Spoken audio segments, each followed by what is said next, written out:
Isang individual ang naaresto matapos mahuli sa ikinasang bypass operations sa Taytay, Rizal, kung saan mahigit 300,000 pisong halaga ng hinihinalang shabu ang nasamsam. Patrolman Arvin Balabis sa balita.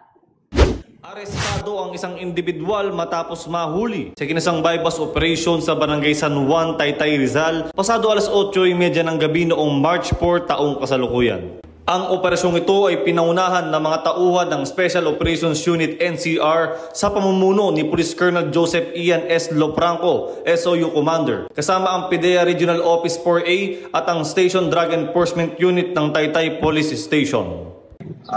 Nagiging tagumpay yun dahil sa mga impormasyon o sumbong ng ating mga kababayan regarding sa talamak na bintahan na droga.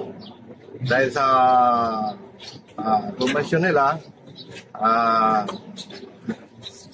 nalaman ng mga pulisan na talamak na pala ang bintahan ng droga doon.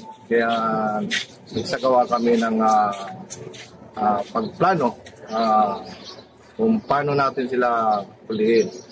Nakumpiska sa nasabing operasyon ang 55 gramo ng hinihinalang shabu na tinatayang nagkakahalaga ng 374,000 bypass money at isang pouch. Kinilala ni Police Brigadier General Dionisio B. Bartolome Jr., Director ng PNP-DIG, ang naarestong suspect na si alias Arthur, 66 anyos.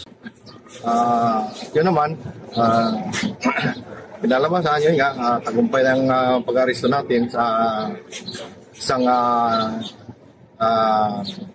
drug personality na si alias Turing.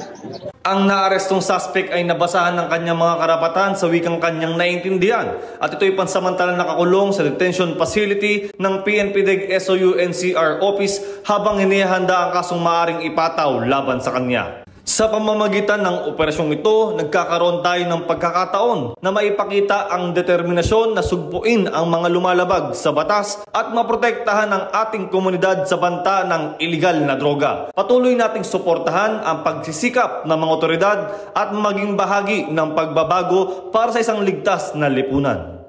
Para sa mga nais magsumbong, maaari kayong mag-text o tumawag sa mga numerong nasa screen. Para sa serbisyong nagkakaisa, sagot sa pagsugpo sa iligal na droga. Mula sa tanggapan ng PNP Drug Enforcement Group, ako ang inyong Police News Network Correspondent, Patrolman Arvin Balabis, alagad ng batas, tagataguyod ng Balitang Pulis.